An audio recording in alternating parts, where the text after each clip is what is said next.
ये नंबर जो है कहीं ना कहीं इनलाइन देखने को मिला, और एक ऐसा स्टॉक है जिसमें हमने देखा कि तमाम रिटेल निवेशक इस स्टॉक्स में इन्वॉल्व होते हैं, उनके पोर्टफोलियो में शेयर है।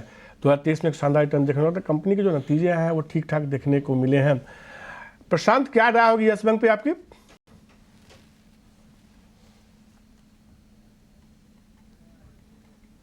ओवरऑल अगर हम यस बैंक का स्ट्रक्चर देखें तो ये काफी दिनों से 20 दिनों के एवरेज पे एक अच्छा सपोर्ट ले रहा है, और अभी भी 2 दिनों पहले वहीं से बाउंस किया हुआ है।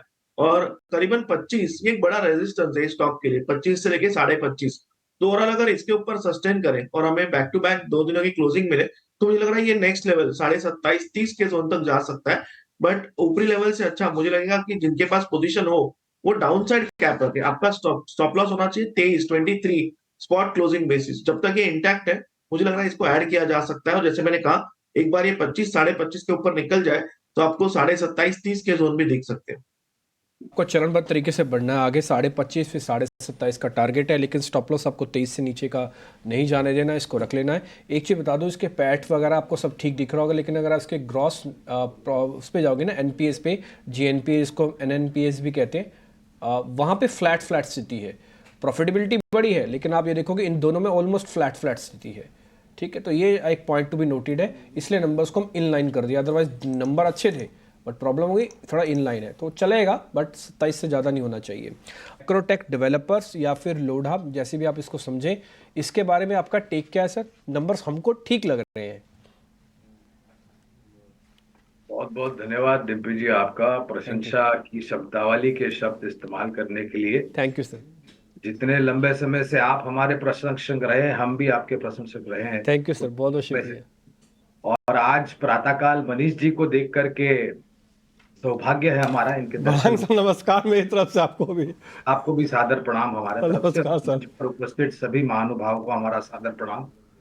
तो लोढ़ा या फिर मैक्रोटेक डेवलपर्स, डिम्पी जी, ये एक समय पर प्रश्न चिन्ह लगा करते थे, जो प्रोजेक्ट्स में धीमी गति होती थी वगैरह वगैरह, वित्तीय परिस्थिति को लेकर के भी थोड़े बहुत प्रश्न चिन्ह थे।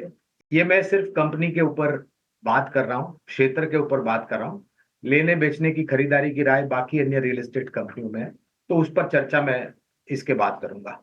तो बंबई शहर में एक बहुत बड़ी कमी जो है वो है जमीन को लेकर के।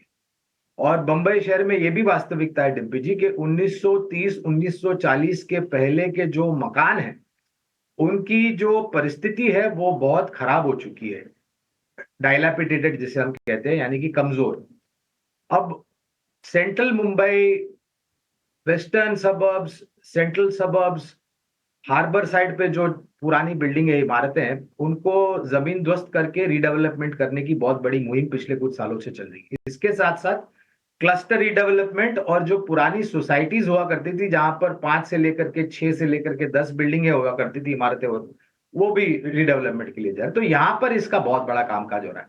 और मैं जहां पर रह रहा हूँ बंबई में, वहां पर लोढ़ा का तो मेरे ख्याल से एक बहुत बड़ा प्रोजेक्ट चल रहा है, और आने वाले समय में शक्य है कि और भी नए प्रोजेक्ट लॉन्च करेंगे।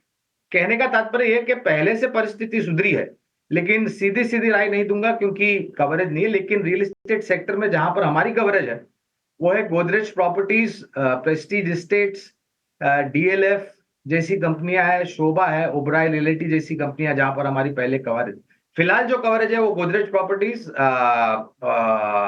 डीएलएफ, ये 2 कंपनी पर फिलहाल हमारी कवरेज है। और खरीदारी की राय एक ही चीज है डिम्पी जी, रियल एस्टेट सेक्टर इतने बदलाव के बाद भी, अनुशासन के आने के बाद भी हाई बीटा यानी कि हाई रिस्क हाई रिटर्न, तो आपके पास जोखिम झेलने की क्षमता थोड़ी बहुत ऊपर की तरफ होनी चाहिए।